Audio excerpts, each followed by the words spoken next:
हम और आप उससे जुड़ रहे हैं, उस रूप में हम और आप उनसे दया की याचना कर पा रहे हैं। ये हमको किसने दिखाया? ये राह, ये रास्ता, शिव का ये स्वरूप। साहब के पहले भी लोगों ने कहा कि शिव मेरे गुरु हैं। ऐसा नहीं कि साहब ने पहले, एक साहब पहले इंसान थे जिन्होंने कहा, साहब के पहले भी लोग थे उन्होंने कहा, लेकिन वो बात हमारे आपके जेहन तक नहीं पहुंची, हमारे आपके दिल दिमाग कान तक नहीं पहुंची। वो ग्रंथों में, किताबों में, या जो उस समय के शिव के शिष्य हुए उनके कुछ शिष्यों तक पहुंची, वहीं तक सीमित रह गई। शिव का गुरु स्वरूप,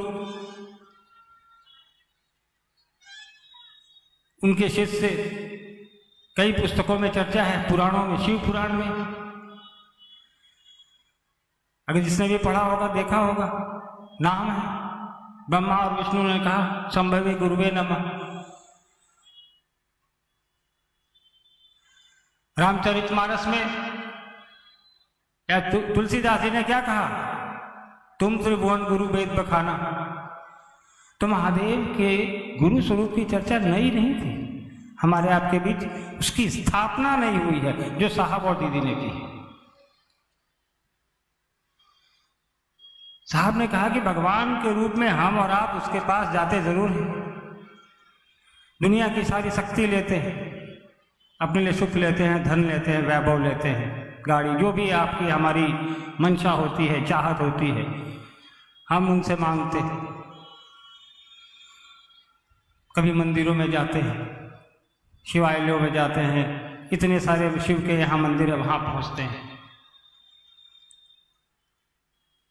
लेकिन कभी भी किसी ने उनसे ज्ञान नहीं मांगा, जबकि उनसे ज्ञान मांगने की परंपरा है, प्रथा है, इतिहास गवाह है। 3000 साल का तो लिखित इतिहास है कि शिव का गुरु स्वरूप काम करता है, शिव गुरु का भी काम करते हैं, जगत गुरु भी बोलते हैं उनको, महागुरु बोलते हैं, परम गुरु बोलते हैं। और उनके शिष्य कई बड़े बड़े लोग हुए जिनको आप और हम जानते हैं। मत्स्येंद्र नाथ को देख लीजिए, जलंधर नाथ को देख लीजिए, और भी कई एक हैं जिनको हम और आप खूब अच्छे से जानते हैं, लेकिन हम और आप ये नहीं जानते कि उनके गुरु शिव थे। उन्होंने कभी हमको बताया ही नहीं, आपको बताया ही नहीं, खुद तक सीमित रख लिया। नतीजा क्या हुआ? शिव के का देवता स्वरूप ही हमारे आपके बीच प्रचलित रहेगी। शिव का गुरु स्वरूप और उसकी स्थापना हमारे आपके बीच नहीं हो पाई। लेकिन आज से 40 साल पहले महादेव की इच्छा, महादेव ने किसी को भेजा, किसी एक माध्यम को चुना, कहा कि जाओ स्थापना करो, बताओ लोगों को कि मेरा ये भी स्वरूप है, और उसे जुड़ने का तरीका भी बताओ। वो भी साहब ने हमको आपको बताया, वो विधा बताई, बहुत आसान। हस्तक्षेप करने वाले हम और आप होते कौन है? साहब ने कहा कि हमको कोई अधिकार नहीं है कि शिव की बनाई व्यवस्था को हम और आप तहस नहस करें। शिव के इस स्वरूप से जुड़िए। ज्ञान का अर्जन गुरु के पास जाकर ही होता है, और शिव से बड़ा गुरु धरती पर कौन है तो कोई ढूंढ कर दिखा दीजिए एक ऐसा गुरु जहां न दीक्षा लेने की परंपरा है, न दीक्षा देने की परंपरा है, न पैसा लेना है, न किसी को देना है। साहब ने कहा कि शिव की चर्चा में कहां, अपने उस महादेव से जुड़िए, इस महादेव से आपने अपने लिए घर मांगा है, बच्चा मांगा है, संतान मांगी है, सुख मांगा है, उसी को कहिए कि सब तो देते हो, लेकिन इन चीजों को कैसे इस्तेमाल किया जाए इसके लिए ज्ञान कौन देगा? ज्ञान मांग लो, क्योंकि ज्ञान के अभाव में सुख सुविधाएं की चीजें घातक हो जाती है। अभी कुछ दिन पहले एक जगह हम लोग संगोष्ठी में गए थे, वहां भी हमने ये बात कही लोगों को, महादेव का रावण से बड़ा भक्त कौन था? त्रिलोक का बलशाली व्यक्ति, महादेव ने उसको अपनी लंका ही दे दी, सोने की लंका, जाओ रहो उसमें। क्या रावण उस लंका का उपयोग कर पाया? क्या रावण ने उस लंका से कोई समाज का, दुनिया का, सृष्टि का कल्याण किया?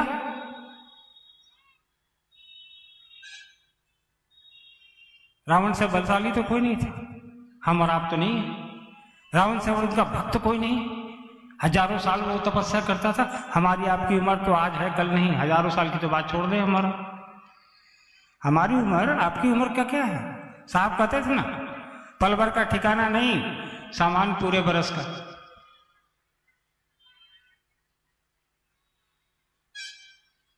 लेकिन रावण ने ज्ञान के अभाव में गलतियां की, क्योंकि शिव से उसने ले तो लिया सब कुछ, उसका इस्तेमाल किस तरीके से किया जाए वो नहीं कर पाया।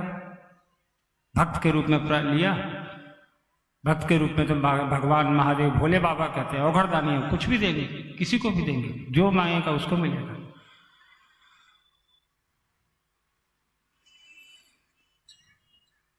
नतीजा रावण का अंत हो गया।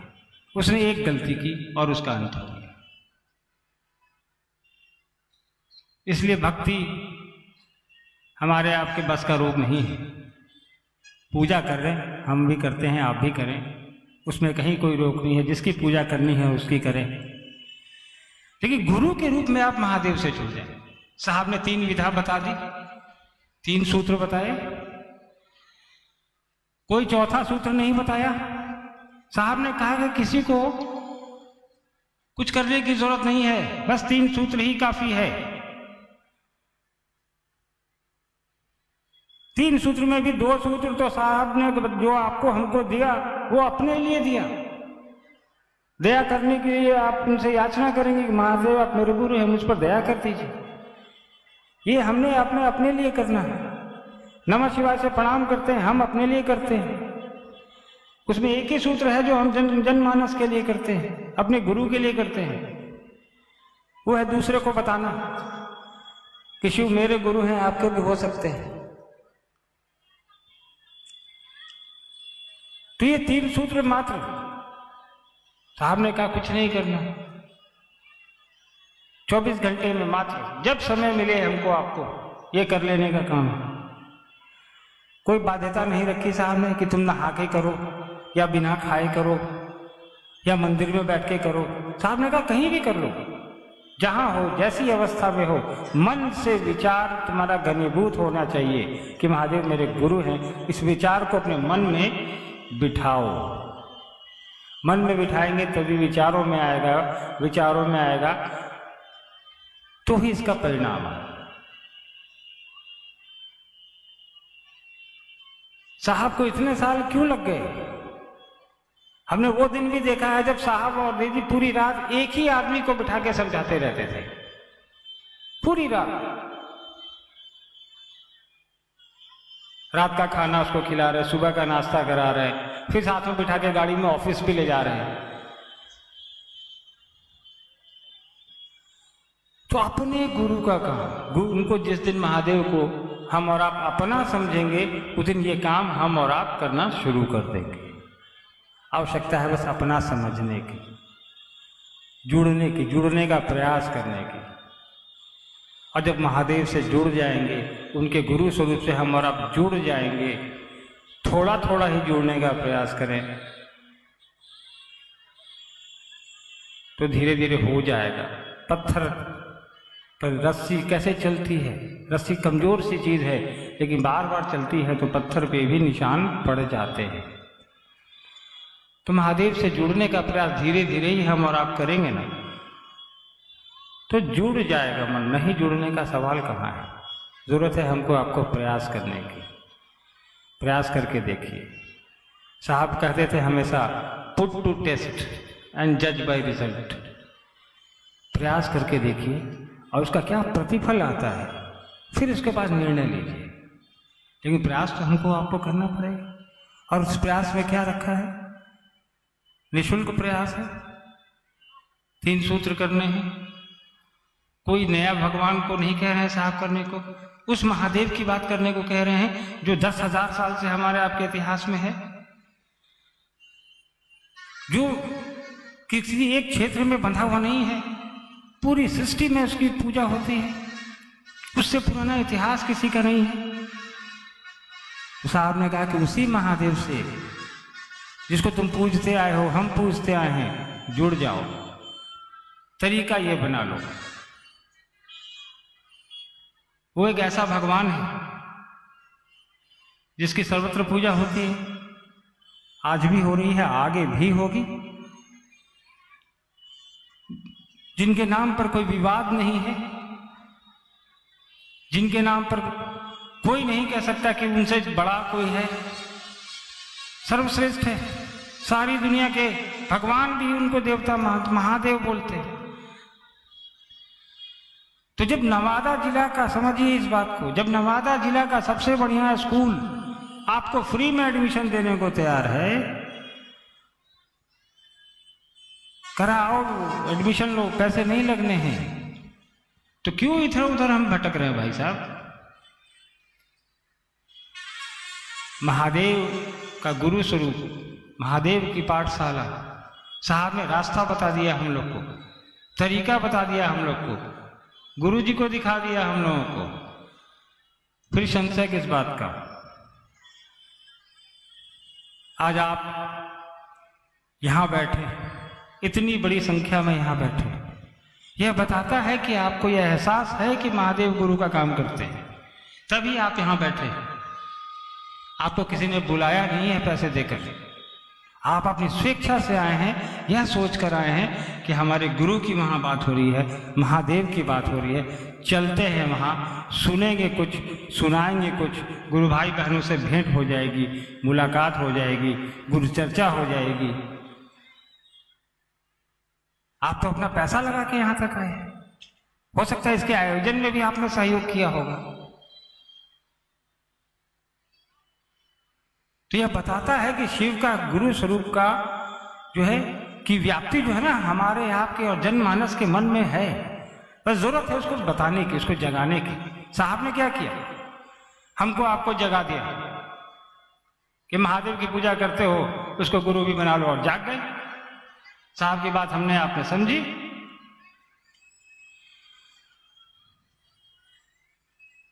साहब ने हमको आपको वो रास्ता दे दिया कि चलो चलते चले जाओ, इसको कुछ करना नहीं है। साहब की चर्चा किसी ने सुनी होगी तो उनको याद होगा, कई बार साहब चर्चाओं में कहते थे, लोग कहते थे कि बाधाएं आती हैं सर, गुरु चर्चा करते हैं तो डिस्टर्बेंस होता है, तंग करता है लोग, कोई बात नहीं सुनता है, कोई उल्टा बोलता है, कोई पागल बोलता है। तो साहब ने कहा कि टमटम में चलने वाला घोड़ा देखे, उसके दोनों तरफ पट्टी लगा दी जाती है। क्यों? क्योंकि उसका ध्यान नहीं भटके, वो सीधा चले। तो हमको आपको भी शिव शिष्टता की पट्टी लगा लेनी है और कहीं नहीं देखना है, सीधा देखना है। लक्ष्य आपको हमको साहब ने बता दिया है, रास्ता दिखा दिया है। गौड़ियाँ हैं, दुनिया है, संसार है, व्यक्ति हैं हम और आप शरीर है, तो परेशानी होगी, कष्ट तो आएगा ही, कोई न कोई व्याधि भी आएगी, कोई न कोई व्यवधान भी आएगा, लेकिन चलती है दुनिया उसी में, चलते रहना है। सड़क चल रही है, यहाँ खराब मिलती है तो हम लोग बगल से निकलते हैं कि नहीं? वहाँ खड़े होकर सड़क के बनने का इंतजार तो नहीं करते, डाइवर्सन यूज करते हैं ना। तो उसी तरह डाइवर्सन हमको आपको यूज करना चाहिए। जहाँ गुरु कार्य में व्यवधान हो रहा हो या कोई कर रहा हो तो बगल से निकल जाओ भाई, आगे फिर वही सड़क अच्छी वाली मिल जाएगी हमको, आपको उस सड़क पे चल के हम और आप साहब के बताए रास्ते से, दीदी के बताए रास्ते से, उनके उद्देश्य के साथ चलते हुए अपने महादेव के गुरु स्वरूप तक पहुँचने की चेष्टा करेंगे।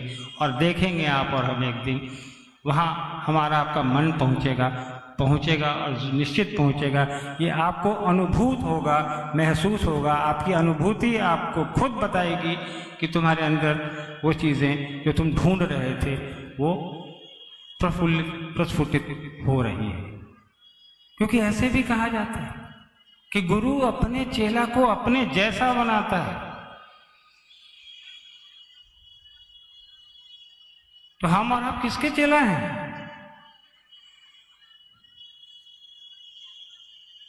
तो ये मान के चलिए कि महादेव का हर चेला महादेव की तरह ही दिखना चाहिए, उन्हीं की तरह आचरण होना चाहिए।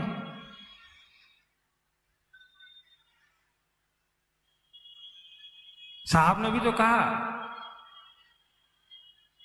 कि मैं आपका माध्यम जरूर हूं, लेकिन आपका उद्देश्य वहां है। तो साहब हमारे आपके माध्यम हैं, मार्गदर्शक हैं। आदमी मार्गदर्शक, पथ प्रदर्शक, माध्यम को नहीं भूलता। साहब के उद्देश्य, साहब के बताए तरीकों से ही हम और आप वहां तक जा रहे हैं। तो वो चीज़ें हम आप जेहन में रखते हुए महादेव तक पहुंचने की चेष्टा करें। प्रयास करना जरूरी है। बहुत अच्छा लगा वारसलीगंज में आप लोगों से बात करके। काफ़ी तेज़ धूप है आज। तो हम लोग सोच रहे थे कि काफ़ी ठंड होगी। मुझे ठंड ज़्यादा लगती है, मैंने अंदर भी इनर पहन लिया, ऊपर भी बंडी पहन ली। गर्मी से हाल खराब है। लेकिन आप लोग का आभार प्रकट करूंगा, इतनी गर्मी में भी, इतनी धूप से, गर्मी और ठंड दोनों है। ये आप लोग यहाँ बैठे हैं, यह दिखाता है आपका अपने गुरु के प्रति समर्पण। ज़्यादा समय आपका नहीं लूँगा, इस उम्मीद के साथ कि अगली मुलाकात आपकी और हमारी इससे भी बड़े मैदान में होगी और अपने शिव के गुरु स्वरूप को और व्यापक हम करेंगे। इस पूरे इलाके में एक भी घर ऐसा नहीं हो जहाँ शिव के नाम का, शिव के गुरु स्वरूप का एक दीपक न जल रहा हो। इस उम्मीद के साथ, इस आस्था के साथ, इस भरोसे के साथ आपसे विदा चाहूँगा। आप सभी को मेरा प्रणाम है। धन्यवाद।